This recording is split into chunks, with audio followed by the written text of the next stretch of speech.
When my friend Maeve suggested that we do this topic for today for Top 5 Wednesday, I was like, yeah, let's do it. It'll be a piece of cake. And then, you know, the time comes to actually make my top 5 picks, and past me was just so very naive, y'all. This was really hard.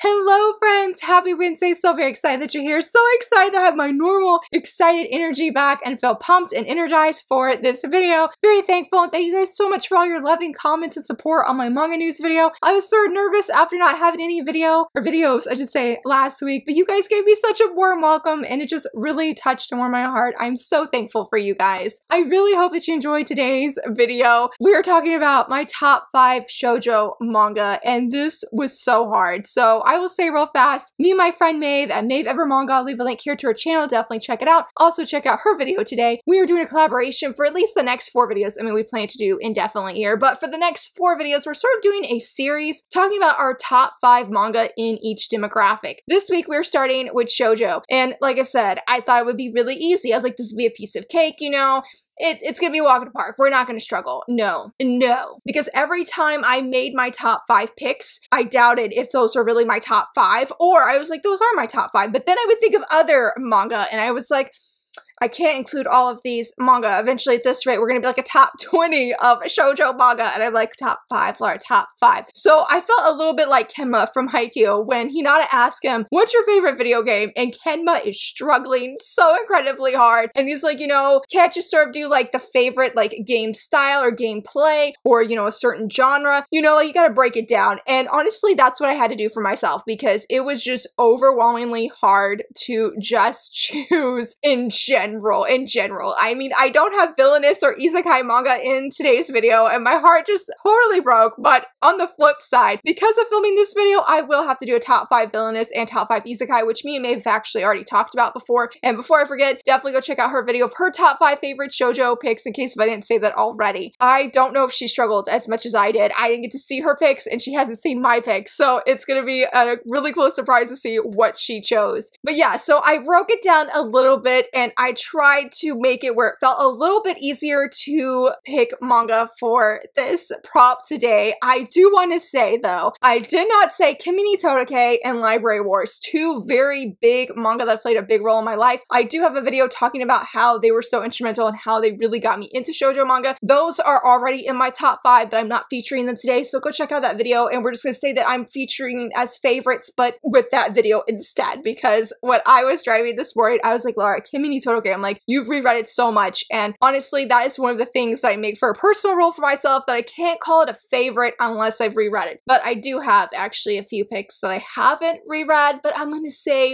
why I'm choosing those. And with that, let's just go ahead and dive right in. So for pick number 1, I decide what is my favorite classic manga. Now, I have not read many, honestly, but the one that I have read that I definitely easily feel that this is my number 1 for classic shoujo manga, excuse me, is From Far Away. I love this manga so very much. I do have a review up on this channel. I read it, I don't know if it was last year or the year before, but I know I read it during October because my friend Marg at Marg Reads Manga was hosting her, I forget the formal name of her event. I've seen her promote it already. I'll leave it right here, but she does it about every October, and yeah, it's in the month, it's the entire month of October. And so a lot of the prompts that I actually chose for that event came from Far Away. I remember thinking, I'm just going to read volume 1 because the series is out of print, and at the time I had, I think I had the first 3 volumes physically, and I was like, I'll just read that and call it a day, because around that time volume 2 came back in stock. Wasn't reprints or anything. I guess I just found some random volume 2s and I ordered it, and that's when I decided to start the series. Well, that weekend that I started this series, I read my physicals and then I promptly bought the entire series digitally online and I binge read it that weekend. It was an incredible incredible reading experience. I've only technically read this once from start to finish. I have reread certain volumes that are some of my favorites and just like other parts that I really enjoyed. And Noriko's journey from her being isekai into this world and her journey with Izark and Izark journey, his alone, they're both very powerful and very moving. And I really love how Noriko, she is just your average girl. And people could say, in fact, I just actually saw the other day that somebody's like, there's not really anything special about Noriko. And I was so triggered in that moment that I was like, heck yes, there is. Her being this average plain Jane, I don't like saying it like that. I don't feel like she is that way. But when this person compared her to Yona from Yona of the Dawn, yes, Noriko is not Yona. She does not have quite that same, I'm not going to say sacrifice, but Yona just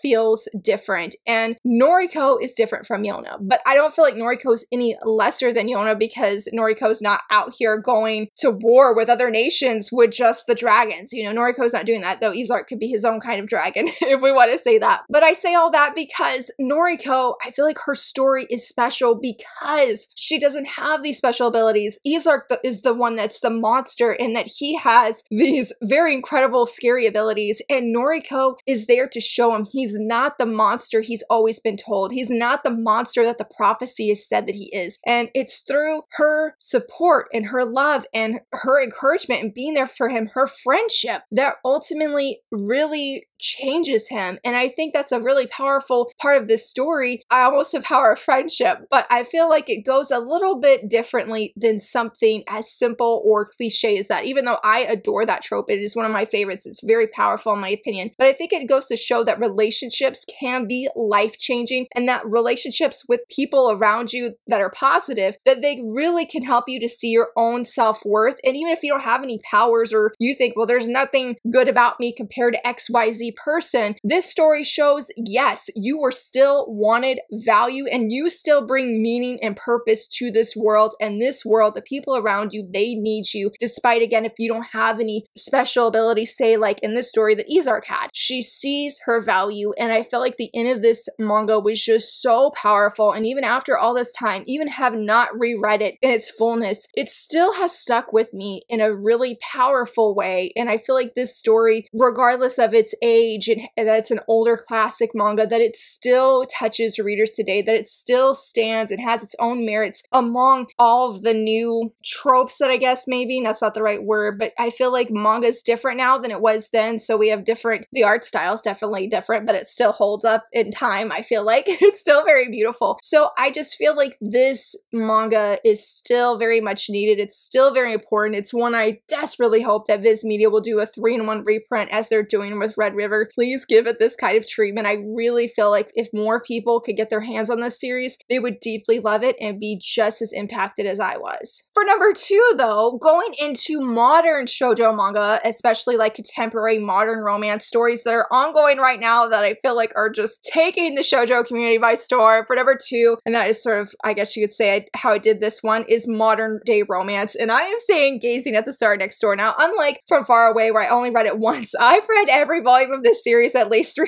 times. I love it so much. I feel like this first volume, still to this day, I have not seen quite the same feeling captured. I remember being really sick. I don't remember if I had COVID, but I do know that I was sort of bedridden because I was just so sick at the time. And reading this volume, it was like being back in high school and feeling all of these magical, bubbly feelings. Like I really feel like it's just a feeling that captures shoujo manga and why I love shoujo so much. And honestly, I would say that's been for the past 2 volumes as well, volume 2 and volume 3. But volume 3 was such an emotional roller coaster, and I would definitely say that this series has shown me that love triangles are not the only trope that brings a bunch of angst, because the childhood friends to lovers, whew, the angst has been real, especially in the 3rd volume. Oh my goodness. It was so good though. And volume 2 was equally very amazing. I feel like this is a series that keeps getting better and better. And I know that there's other really fantastic shoujo manga out there. I guess it'd be like shoujose, I guess, because I've heard 2 people say 2 different things. But a great example is A Sign of Affection. Like I feel like so many of us love it. I know not everybody loves it, but I feel like an overwhelming amount of people love it. And it's such a moving and touching story. But Gazing at the Star, there's just just something very magical about this series that I just have not quite experienced with anything else. I love Chi so much. I really admire how she's just,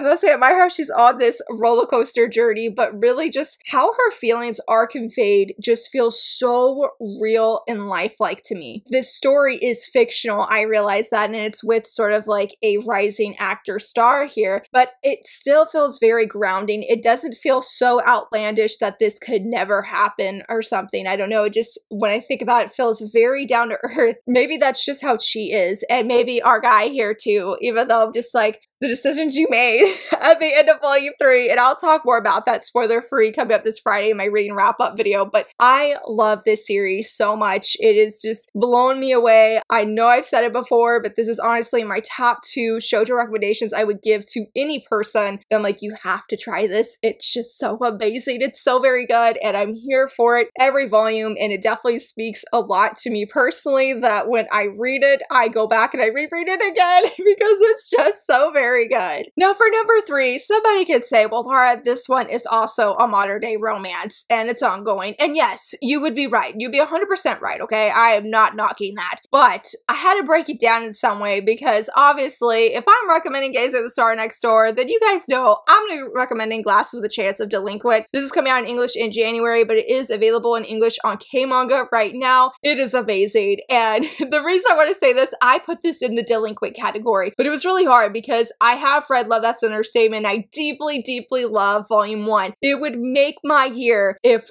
Kodansha would license that physically. That is like my #1 most wanted physical license right now. But I remember talking with my friend Fire, and I don't remember if it was about this series. It probably was because she's like one of the biggest fans I know of this series. I just remember her saying that there's sometimes you read things that just alter your brain chemistry or your way of thinking. And honestly, this was this series, okay? That is what happened to me. I read this once, and then I probably went back and literally from start to finish read it 4 more times, okay? That I counted. I love this series. This has been my #1 read of 2024. It is incredible, and I wish I could like put into words of why I love it so much, and I feel like I just don't have those words. At this point, the series is just so comforting to me. These characters are so comforting. I really love how Momo, that she is afraid of delinquents, and then here comes Ichikura in her life, and he is a delinquent, but he's put on these glasses trying to say he's not when he is, and has these delinquent tendencies that, I don't know, it was so much fun to read. And I have shared in a previous video that I really love delinquent manga because my husband's an ex-delinquent, and more often than not, when I'm reading delinquent series, I see myself in the heroine in some kind of way. And I can relate to Momo that I was afraid of delinquents growing up, and I never imagined that I would be dating an ex-delinquent. There's just times, like with Ichikura, that my husband has these moments where I'm like, I could definitely see how you were a delinquent because of either an action he does or a certain way he speaks or a certain expression that's like, oh, okay, like, I'm glad I'm not that person that's getting that look right now. And so it's a lot of fun for me personally in that sense. And I have not reread a series like this where I literally reread it 5 times. Usually the max for me would be like 3 times. I talked about Bibliophile Princess, I think, in my manga news video, or like I just referenced it. And I remember when I read it for the first time and I went back and I read it 2 more times, making that a total of 3. And that's not unusual for me when I really love a series, but to reread it this amount of times, where even, I remember when I got these Japanese volumes, I didn't even need the English translation because I had reread it so much that I'm like, oh, I'm pretty confident that I know what they're saying right now. I'm like, this is a little bit unhinged, Laura. This is unhinged, but in a good way, hopefully in a good way. So I really love this series, and again, I don't feel like that says much of why I love it. I mean, I guess for me personally, yes, what I just shared, that is my why, but I would love to give greater reasons for other people who may not be connecting to delinquent manga in the same way that I am. And I'm like, what do I say? I love the characters. I love all the characters, the entire cast. It's really great, and how the story is ongoing, how the romance blooms. It's very beautiful and very fun. It doesn't quite capture the same magical feelings as Gazing at the Star Next Door, but again, like I said, I haven't found a series that captures that magical feeling the same, but this would be a very strong runner-up and just an overwhelming love for these characters, for this story, and how fun it is and beautiful and heartfelt. I love every single moment. I mean, it's like Kimi Todoke for me at this point, where it doesn't matter what volume I pick up in the series, whether that's in the middle or the end, I can just pick it up and instantly be just caught up in this series and love it so much. I mean, I don't do that with a lot of other series. Queen's Quality I actually have done, but most of the time, and Star with the Red Hair, but most of the time with Kimi Todoke, that is the one series I will just randomly pick up volumes just to read it because I miss the characters. And Glass with a Chance of Delinquent is very much the same way. And so I hope my reasonings make sense of why I love this series so much. I am overjoyed for the physicals to release next year. I have been in limbo if like, do I want to go ahead and review the series now with what's available digitally, or do I want to wait for the physicals to come out and then do a review? I really don't know, but I love it, and a review will definitely come at some point. For number 4, I sort of switched it up. So I was going to do long series, and then I was going to do, well, I was like, it'd be sort of fun to do a new shoujo manga that's come out that only has 1 volume currently as of the video, like being, you know, filming and it going live. I was like, oh, that'd be a great way to do that one too, because, you know, sometimes it's nicer to start a new series where there's not a huge commitment compared to like 1 volume to like the 26 volumes. But as I was thinking about the long series, I knew right off the bat which one I wanted to do, but then there was another series that came to mind, and I was like, there's just no way I could not say that this is in my top 5 favorite shoujo, because this series has been life-changing for me and so impactful. So I'm gonna say 2 for long series, but the first one for number 4 is Queen's Quality, also QQ Sweeper, since they are one the same. Like, you can't just read Queen's Quality without reading QQ Sweeper, but I love Fumi. I love this series.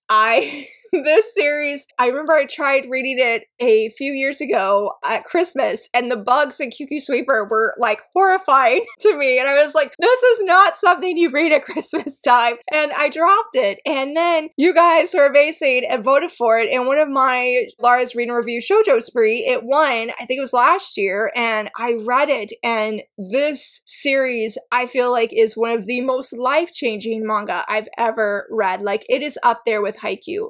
I mean, it is huge. It's huge. This series has a lot of elements that typically are not my go-to. I feel like this is the darkest shoujo manga I've ever read, and it keeps getting darker, and the last volume was one of my favorite reads of this year, and it had some horror elements with plants, and I'm like, I didn't sign up for this, but I deal with it. Like, not in a bad way, but like, I'm willing to be a little bit creeped out with the bugs, with the plant horror, because Fumi, her strength is incredible, and Kyutaro is amazing as well, and this series really focuses on mental health, and that is where it was so life-changing for me, and I did talk about it in a video review. It's one of the 2 that I vividly know that I have cried when filming, because I talked about how in the past I have struggled with depression, and I really feel like this series really helped me to go to a door, if we're gonna use an analogy from Queen's Quality, to go to a door and open that door and be willing to embrace parts of myself that I hate, that I don't show to other people, or at least very few people that I'd be willing to show, because I am ashamed of those parts of myself. And I feel like this series really taught me and showed me to love myself, to be willing to hug those parts of myself that I would say, I would just turn you away, that I would never want anything to do with you. Because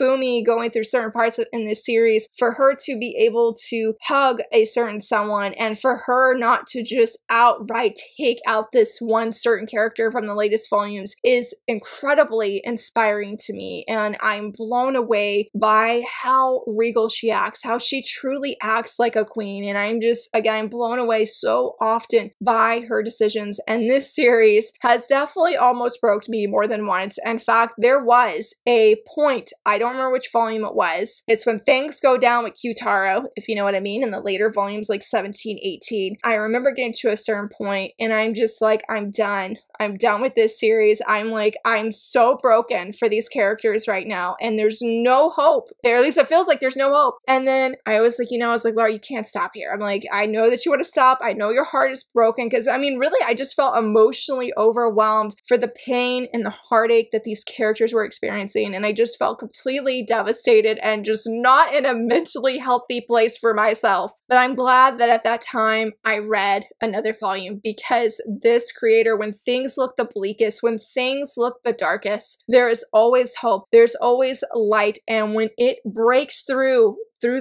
all that darkness, it is a powerful thing. And I don't know how many times I've cried at the end of that situation with Kyutaro. I mean, I sobbed the very first time, and there were many times that I sobbed when reading this series, but it is truly a series that really, it has helped me to love parts of myself. It has helped me to overcome saying, you know, when I'm feeling down, and I can feel those hands of depression reaching out, because my depression often is linked to things I do not like about myself, and how if I was just better, if I was just this, I wouldn't have to deal with my depression and everything, which is not a healthy coping mechanism. And I really feel like this series helped me to be more honest with myself, and again, to love all the parts of me, the good and the bad, so to speak. I've honestly never read a shoujo series quite like this one. It has, I mean, Yona would be the second contender of, where it has everything, politics, romance, action, but I really feel like everything in this series has been taken just a little bit higher. There's no really politics, but there's romance, and the action is incredible, and everything in this series is just everything. It's just everything. So I have been so grateful for every single person who voted for this series for me to read it, even though it broke me, but it broke me in all the right ways, where I felt like I walked away from this series a different and better human being. And I will forever be thankful for this, reading this, even if I'm like, oh my goodness, like the last volume, like the creator, why are you putting Fumi through this? Why would you do this to her? But I'm like, I believe in you, Fumi, and I know I'm going to be touched by her journey and her story, because for every single volume I have, and have no doubts, I will continue to be touched by her story. And for number 5, my other long series, Snow White with the Red Hair. I love this series, and it's so different from Queen's Quality in that it's so fluffy. There's not really any dark moments, but I love Shirayuki. I feel like I read this and I just felt like these characters became fictional best friends. And I honestly had wanted to just hug every volume, because I was just so touched by these characters and how they really don't sacrifice their dreams